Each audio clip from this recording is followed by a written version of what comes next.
तर विद्यार्थ्यांनो, एका नव्या स्पेशल आणि फ्रेश सुपर क्लासमध्ये आपले सर्वांचेच रोजच्यासारखे स्वागत आहे। या सुपर क्लासमध्ये आपण तलाठी भरती, वनरक्षक भरती अतिशय महत्त्वाचे असलेले जीके क्वेश्चन्स। तर विद्यार्थ्यांनो, या सुपर क्लासमध्ये आपले सर्वांचे रोजच्या सारखे स्वागत आहे।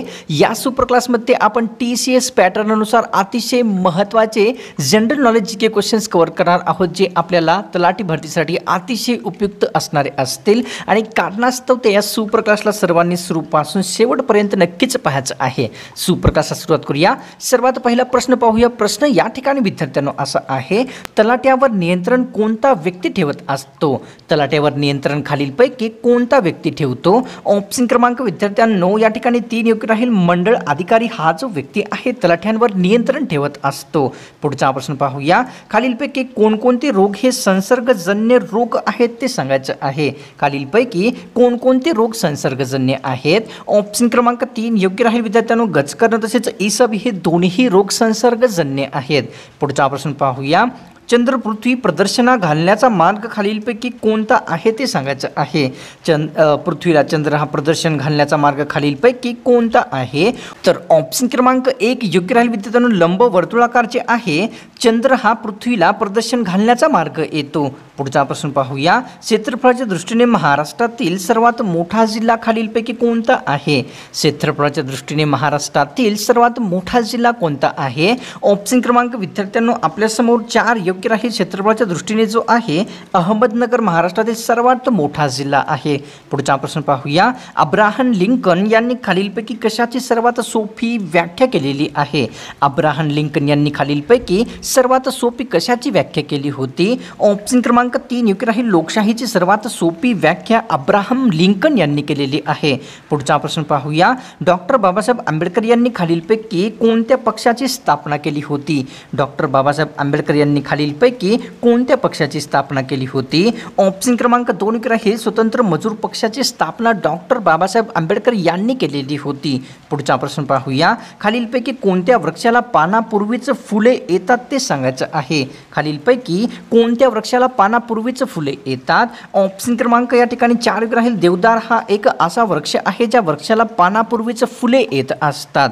पुढचा प्रश्न पाहूया। खालीलपैकी कोणकोणत्या फळापासून अजीवनसत्व भरपूर प्रमाणात प्राप्त होते? खालीलपैकी कोणकोणत्या फळामध्ये अजीवनसत्व भरपूर प्रमाणात असते? ऑप्शन क्रमांक 4 योग्य राहील। पपई, दूध तसेच गाजर या सर्व घटकांमध्ये अजीवनसत्व मोठ्या प्रमाणात असते। पुढचा प्रश्न पाहूया। या ठिकाणी भगवान गौतम बुद्धांनी साहित्य लेखनासाठी कोणत्या भाषेचा वापर केलेला होता? भगवान गौतम बुद्धांनी साहित्य लेखनासाठी खालीलपैकी कोणत्या भाषेचा वापर केला होता? ऑप्शन क्रमांक 3 योग्य राहील। पाली भाषेचा उपयोग जो आहे भगवान गौतम बुद्धांनी साहित्य लेखनासाठी केलेला आहे। पुढचा प्रश्न पाहूया। आकाशवाणी ही प्रसिद्ध कविता खालीलपैकी कोणत्या व्यक्तींची आहे? आकाशवाणी ही प्रसिद्ध कविता खालीलपैकी कोणी लिहिलेली आहे? ऑप्शन क्रमांक 4 योग्य राहील। रवींद्रनाथ टागोर यांनी आकाशवाणी ही प्रसिद्ध कविता लिहिलेली आहे। पुढचा प्रश्न पाहूया। दमणगंगा ही नदी खालीलपैकी कोणत्या भागातील अति उत्तरेकडील नदी आहे ते सांगायचं आहे? दमणगंगा ही नदी खालीलपैकी कोणत्या भागाकडील अति उत्तरेकडील नदी आहे? ऑप्शन क्रमांक 2 योग्य राहील। कोकण भागाकडील अति उत्तरेकडील नदी म्हणजेच दमणगंगा आहे। पुढचा प्रश्न पाहूया।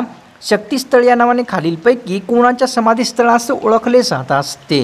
शक्तिस्थळ या नावाने खालीलपैकी कोणाच्या समाधीस्थळास ओळखले जाते? तर ऑप्शन क्रमांक 1 योग्य राहील। इंदिरा गांधी यांच्या समाधीस्थळाला शक्तिस्थळ म्हटले जाते। पुढचा प्रश्न पाहूया। गावचा प्रथम नागरिक असे खालीलपैकी कोणत्या व्यक्तीस म्हणतात ते सांगायचं आहे?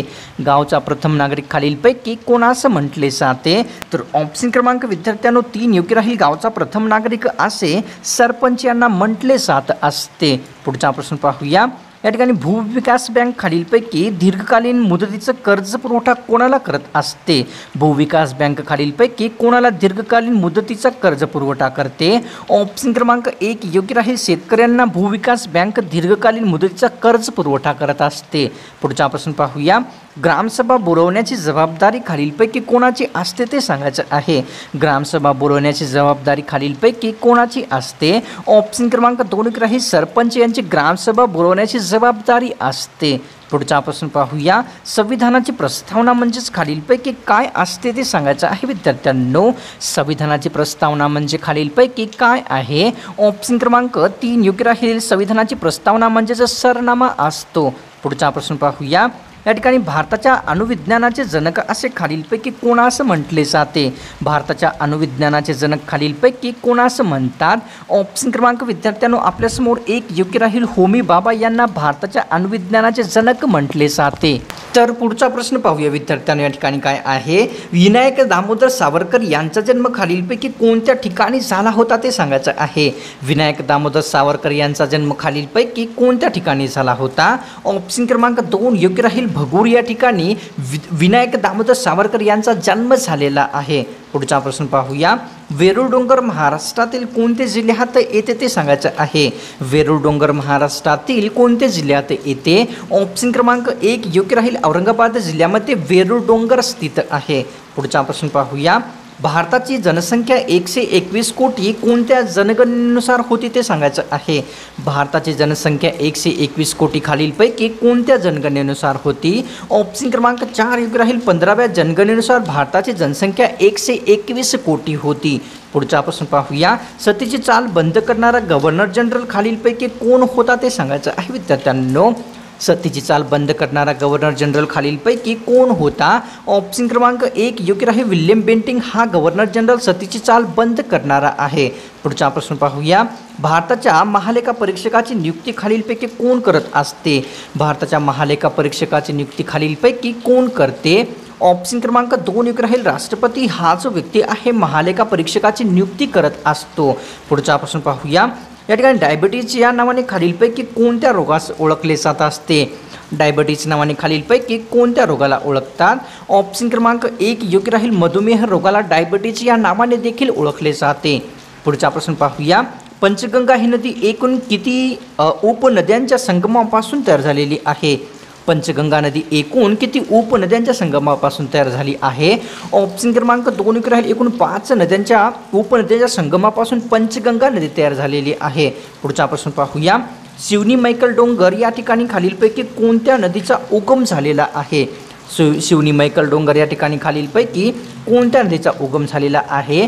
ऑप्शन क्रमांक 1 योग्य राहील. वैनगंगा नदीचा उगम म्हणजेच शिवनी मैकल डोंगर या ठिकाणी झाला आहे. पुढचा प्रश्न पाहूया, वर्धा या नदीची महाराष्ट्रातील लांबी एकूण किती किलोमीटरची आहे ते सांगायचं आहे. वर्धा नदीची महाराष्ट्रातील लांबी एकूण किती किलोमीटरची आहे. ऑप्शन क्रमांक 1 योग्य राहील. 455 किलोमीटर एवढी वर्धा नदीची महाराष्ट्रातील लांबी आहे.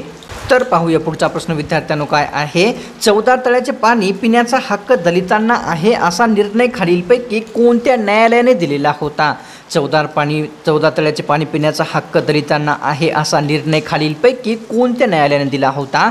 ऑप्शन क्रमांक 1 योग्य राहील. मुंबई उच्च न्यायालयाचे आहे विद्यार्थ्यांनो. 14 तळ्याचे पाणी पिण्याचा हक्क दलितांना आहे असा निर्णय दिलेला होता. पुढचा प्रश्न पाहूया, झाशीची राणी खालीलपैकी कोणापासून प्रभावित झाल्या होत्या ते सांगायचं आहे. झाशीची राणी खालीलपैकी कोणापासून प्रभावित झाल्या होत्या. ऑप्शन क्रमांक 3 योग्य राहील. छत्रपती शिवाजी महाराज यांच्याकडून झाशीची राणी यांनी प्रभावित झालेल्या होत्या. पुढचा प्रश्न पाहूया, बेकिंग सोड्याचा उपयोग खालीलपैकी काय बनवण्यासाठी केला जात असतो. बेकिंग सोड्याचा उपयोग खालीलपैकी काय बनवण्यासाठी केला जातो. ऑप्शन क्रमांक 2 योग्य राहील. केक बनवण्यासाठी बेकिंग सोड्याचा वापर केला जात असतो. पुढचा प्रश्न पाहूया, वेळवंडी नदीवर स्थित असलेले भाटकर धरण महाराष्ट्रातील कोणत्या जिल्ह्यात येते. वेळवंडी नदीवर स्थित असलेले भाटकर धरण महाराष्ट्रातील कोणत्या जिल्ह्यात येते. तर ऑप्शन क्रमांक विद्यार्थ्यांनो आपल्यासमोर 2 योग्य राहील. ठाणे जिल्ह्यामध्ये वेळवंडी नदीवर स्थित असलेले भाटकर धरण स्थित आहे. पुढचा प्रश्न पाहूया, हेळवाक हे प्रसिद्ध धरण कोणत्या नदीवर बांधण्यात आलेले आहे. हेळवाक हे प्रसिद्ध धरण खालीलपैकी कोणत्या नदीवर बांधले आहे. ऑप्शन क्रमांक विद्यार्थ्यांनो आपल्यासमोर या ठिकाणी 3 योग्य राहील. कोयना नदीवर हेळवाक हे प्रसिद्ध धरण बांधण्यात आलेले आहे. पुढचा प्रश्न पाहूया, ज्ञानाचे अथांग महासागर असे कोणाला म्हटले जात असते. ज्ञानाचे अथांग महासागर खालीलपैकी कोणास म्हणतात. ऑप्शन क्रमांक 1 योग्य राहील. डॉक्टर बाबासाहेब आंबेडकर यांना ज्ञानाचे अथांग महासागर म्हटले जाते. पुढचा प्रश्न पाहूया, कावीळ हा रोग खालीलपैकी कोणत्या स्त्रीला अतिशय घातक असतो.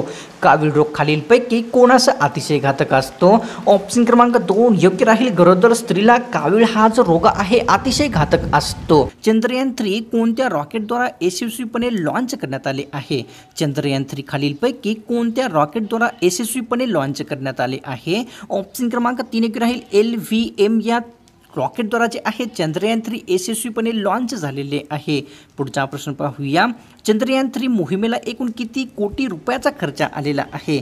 चंद्रयान 3 मोहिमेला एकूण किती कोटींचा खर्च आला आहे? ऑप्शन क्रमांक 4 राहील 615 कोटीचा खर्च चंद्रयान 3 मोहिमेस आलेला आहे. पुढचा प्रश्न पाहूया. चंद्रयान 3 हे एकूण किती दिवस पृथ्वीला परिभ्रमण करणार आहे? चंद्रयान 3 एकूण किती दिवस पृथ्वीला परिभ्रमण करणार आहे? ऑप्शन क्रमांक 3 राहील एकूण 22 दिवस चंद्रयान 3 हे पृथ्वीला परिभ्रमण करणार आहे. पुढचा प्रश्न पाहूया. चंद्रयान 3चे नेतृत्व खालीलपैकी कोणती महिला व्यक्ती करत आहेत? चंद्रयान 3चे नेतृत्व खालीलपैकी कोण करत आहे? ऑप्शन क्रमांक विद्यार्थ्यांनो आपल्यासमोर एक योग्य राहील ऋतू श्रीवास्तव यांनी चंद्रयान 3चे नेतृत्व करत आहेत. पुढचा प्रश्न पाहूया. या ठिकाणी चंद्रयान 3 एकूण किती किलोचे आहे ते सांगायचं आहे. चंद्रयान 3चे एकूण वजन हे किती किलोग्रामचे आहे? ऑप्शन क्रमांक 3 राहील 3900 किलोग्राम एवढे चंद्रयान 3चे वजन आहे. पुढचा प्रश्न पाहूया. चंद्रयान 3 मधील रोव्हरचे नाव खालीलपैकी वजन किती किलोचे आहे ते सांगायचं आहे. चंद्रयान 3 मधील रोव्हरचे वजन एकूण किती किलोग्रामचे आहे? ऑप्शन क्रमांक 2 राहील 26 किलोचे चंद्रयान 3 मधील रोव्हरचे वजन आहे. पुढचा प्रश्न पाहूया. या ठिकाणी चंद्रयान 3 मध्ये प्रज्ञान नाव खालीलपैकी कोणाचे आहे? चंद्रयान 3 मध्ये प्रज्ञान नाव खालीलपैकी कोणाचे आहे? ऑप्शन क्रमांक विद्यार्थ्यांना 2 राहील. या ठिकाणी रोवरचे नाव चंद्रयान 3 मध्ये प्रज्ञान असे ठेवण्यात आलेले आहे. पुढचा प्रश्न पाहूया. चंद्रयान 3 मध्ये एकूण किती दिवसानंतर चंद्रावर लँडिंग करणार आहे ते सांगायचं आहे. चंद्रयान 3 हे एकूण किती दिवसानंतर चंद्रावर लँडिंग करणार आहे? ऑप्शन क्रमांक 2 राहील एकूण 40 दिवसानंतर चंद्रयान 3 हे चंद्रावर लँडिंग करणार आहे. पुढचा प्रश्न पाहूया. श्रीहरिकोटा येथून खालीलपैकी कोणकोणते चंद्रयान मिशन लॉन्च करण्यात आलेले आहे? श्रीहरिकोटा या ठिकाणून खालीलपैकी कोणकोणते चंद्रयान मिशन लॉन्च झालेले आहे? ऑप्शन क्रमांक 4 राहील चंद्रयान 1, चंद्रयान 2, चंद्रयान 3 हे सर्व चंद्राचे मिशन श्रीहरिकोटा येथून लॉन्च करण्यात आलेले आहेत. पुढचा प्रश्न पाहूया. चंद्रयान 3 ज्या दिवशी लॉन्च झाले त्या दिवशी खालीलपैकी कोणता वार होता? चंद्रयान 3 खालीलपैकी ज्या दिवशी लॉन्च झाले त्या दिवशी कोणता वार होता? ऑप्शन क्रमांक 2 योग्य राहील विद्यार्थ्यांनो. चंद्रयान 3 ज्या दिवशी लॉन्च झाले त्या दिवशी शुक्रवार होता. पुढचा प्रश्न पाहूया.